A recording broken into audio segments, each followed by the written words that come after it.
Isang malaking awesome. And pag-usapan po agad natin yung mga altcoins natin. And I really think this is the best time for us to really talk about our altcoins. Because, okay, kung nandito ka at lagi ka nanonood dito sa Oso de Chismoso, I've been trying to predict the market where it will try to move and kung saan niya gusto talaga gumalaw at pumunta.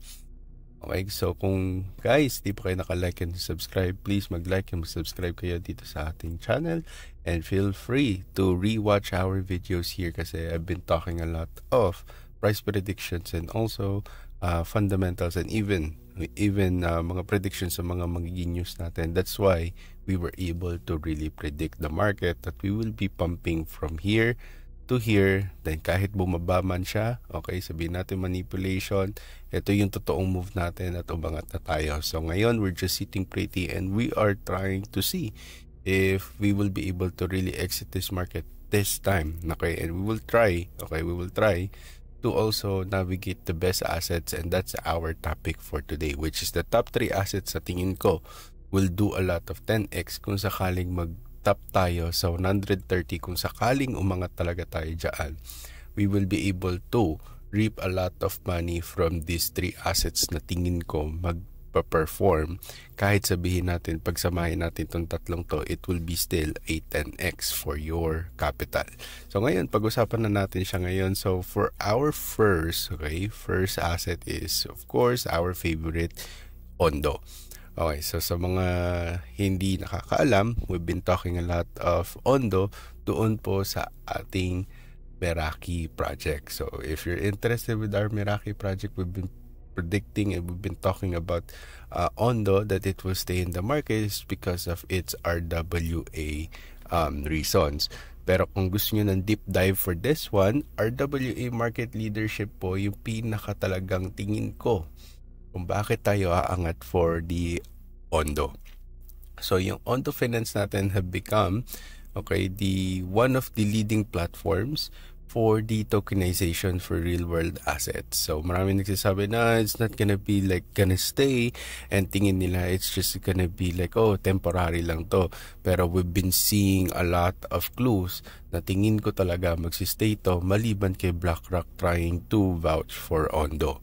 Okay, and we are also seeing that Link is also so bullish about this, and kita naman po natin BlackRock, Coinbase is actually trying to get in and get a lot of Ondo for the past months or 6 months nung nagiging parang sobrang popular ng RWA topics.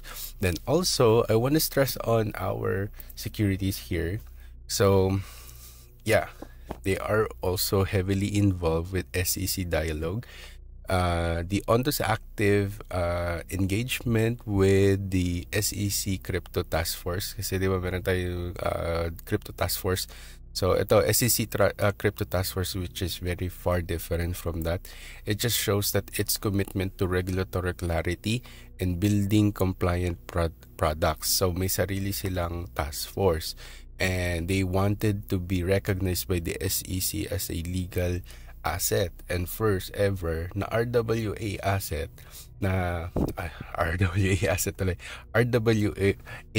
na who will be able to really tokenize most of those stocks, sabihin natin physical items, to be tokenized. Okay, so ito yung pinakamalalakas na partnership na nakita ko sa World Liberty Finance or WLFI. Okay, so also Copper Enhance, okay, nandito din sila, and of course they have also access to major financial networks too. So lahat yan, medyo mahaba nga lang yung white paper niya, pero if you have a lot of time, you'll be able to see why I am so bullish about this asset. So para naman po sa pangalawa natin, okay, si Suwi. Okay, so yung main reason kung bakit ako sobrang bullish, okay, as of the moment we're talking about Suwi, and we were able to really sell Suwi, okay, sa presyong 4.9. Okay, it's although it's already getting back up, hindi tayo nakabili dito. Actually, nakabili tayo dito, $20 para sa Meraki. Pero dito hindi na tayo nakabili, sayang. Okay, pero sana kung nag $2 yan, so may times 2 na agad tayo kung bumalik tayo sa $4. I highly doubt. Okay, we will try to navigate this price for you guys, and if i-request nyo sa comment down below natin yung mga price prediction natin, I will do so and try ko gumawa ng mga short videos para sa inyo para mabilis nyong ma-digest. Okay, so main reason kung bakit ako bullish sa SOWI is because of its DEX volume boom. Okay, ibig sabihin tingin ko, this could perform really well in this coming months as we are looking for a very credible layer 1. Okay, so when I say very credible layer 1 is because piling-pili lang po talaga yung mga listings dito. When I say sobrang piling-pili, it's because the people who are building here has this gatekeep na tinatawag. Okay, pero bagkus na may ganon, okay, this shows that even though ganon yung yung sistema, may gatekeeping, ganun tayong boom pa rin na nangyayari. Ibig sabihin, people are really willing to invest into real assets, hindi yung parang mga shit tokens lang sa Solana. Okay, this might be the reason why I really think so we will be really performing in this coming next bull run. And we already vouch this as our long-term assets back in December pa lang. Okay? Because of its DeFi led leadership too. So si SOWI is now at the 13th largest blockchain by market cap. Okay, so although it's not very important, but major DeFi protocols like Scallop, yan binanggit natin yan, pero kumita tayo na sobra naman sa Cetus. Okay, and many of you guys sa Meraki kumita sa Cetus and sa SOWI shot call natin. Okay, so guys, why am I so bullish about their new update? It's because yung offline crypto sending na tinatawag. Okay, sobrang bullish ako to the point where, SOWI is a pioneer in internetless. Okay, that's my first time to hear that. Internetless transaction via SMS radio. Okay, so ito yung tinatawag mental telepathy. Joke lang. So, SMS, radio, and mesh networks. Okay, so no internet needed. Okay, in order for you to really transact your assets with SOWI network. Okay, SOWI is also in terms really has this very good strategic integration lately.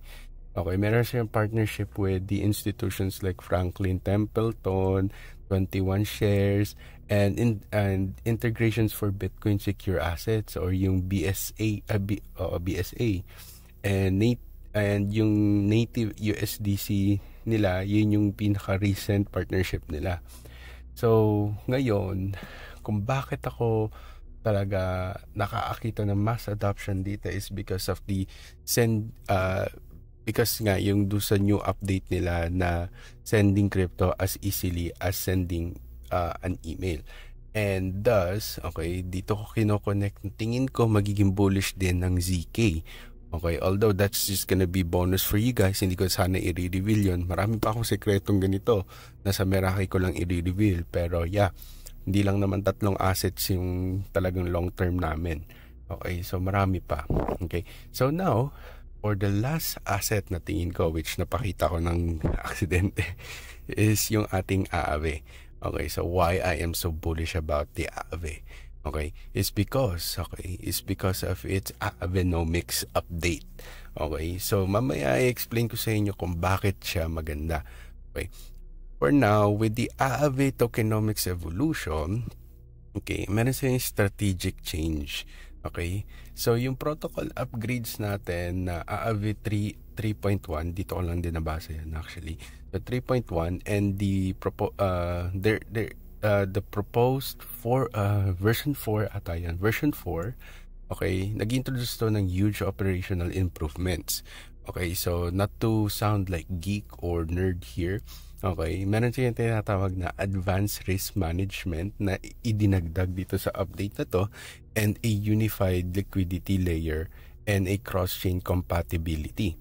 Okay, so kung bakit talaga ako sobrang bullish dito is medyo bias. Okay, it's because of Chainlink's infrastructure. Okay, it is a major leap in scalability and security for DeFi, and this will attract a lot of institutional to hold their asset here instead of using Ethereum. Okay, kasi nakikita naman natin na medyo nahihirapan yung Ethereum, and there is this murmurs or buzz or mga haka-haka or usapan na parang gustong ibagsak talaga yung Ethereum, and then we will be able to see if Ethereum will try to push new updates for Ethereum in order for it to reclaim its position as number 2 in the cryptocurrency space. Okay? So ngayon, ito yung pinaka-bullish talaga ako kung bakit talaga ako bullish sa AAV at bakit ko pinagyayabang sa inyo na kahit isang AAV lang kaya nyong mag-retire. Okay, kahit isang AAV lang, wait lang kayo ng ilang years.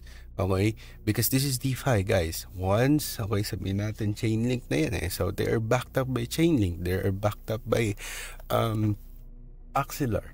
So sabihin natin, okay, maging successful talaga yung yung magiging potential price ni AAV. I'm very sure that you will be able to retire yourself kahit isang AAV lang.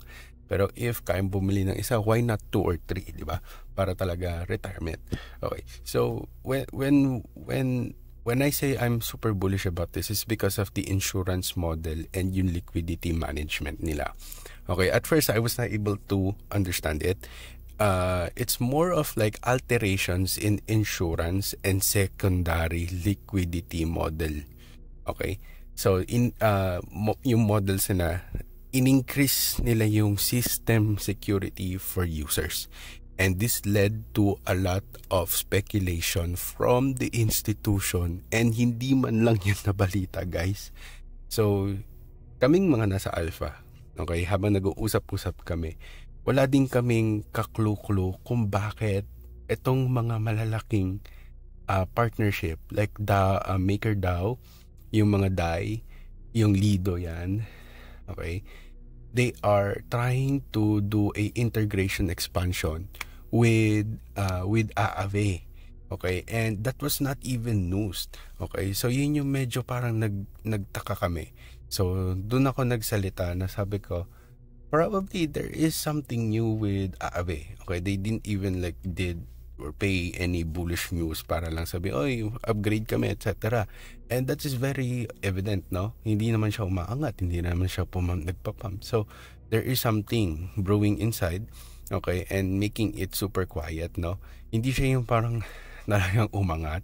Okay, although, yeah, sige, 120, okay, goods to 170. Compared with the other assets talaga na nagpump, sabi natin si Deepbook. So, it really pumped. Si Virtuals, nagpump talaga siya. So, this one, okay, minus yung, yung UX UI niya, mabilis siya eh. So, madali din siyang gamitin. Although, I cannot connect it while showing my screen here. Okay?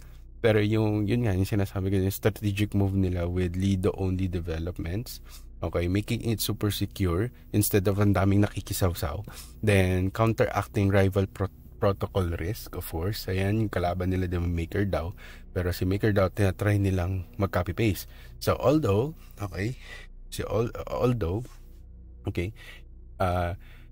they have this new infrastructure, okay, they're trying to collaborate with. Okay, pero hindi pa ako sure. I don't wanna release it yet, itong alpha na to, pero hindi pa ako sure. Okay, so this will keep the yung robust system nila to be more robust. Okay, and many DeFi assets right now are investing to cybersecurity. Okay, so I really think, okay, yung allotment ng AAV for cybersecurity is very big. Okay, kasi nga nag-update nga sila ng tokenomics eh. Kaya binibrand nila as Avenomics. Okay, or tokenomics evolution. So, for now, hanggang doon lang yung mga chismis ko. Okay, ayoko masyadong magbigay sa inyo ng sobrang lawak, pero kung may tatlong to, yung talagang pinaka-bullish ako is si Ondo. Okay, and sumunod lang si Aave, then si Sui. So, although magkakaiba sila ng ng narrative, these are my top top asset sa loob ng kanya-kanilang mga narrative. So, DeFi, tapos RWA, tapos Layer 1. So, for me, this is just like a chismis. Okay, huwag niyong papaniwalaan, and this is not a kumbaga, ay financial advice. And this is, so far, ito pa lang yung nare-research ko, despite of they've been in a space, in the space for quite some time. But ang paki ko kasi kung talaga nagpo-progress sila. And thank you so much sa Messari, of course. Kasi ito yung mga nagbibigay ng update sa akin and insider reports. Minsan late na talaga.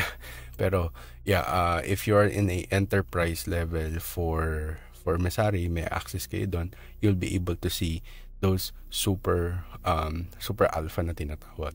Pero again, guys, chismis lang lahat ng yun. Kailangan nyo pa rin aralin, planuin at kilusan ng sa gayon. Ang lahat ng to ay ating makamtan at syempre, stay awesome. Goodbye, guys.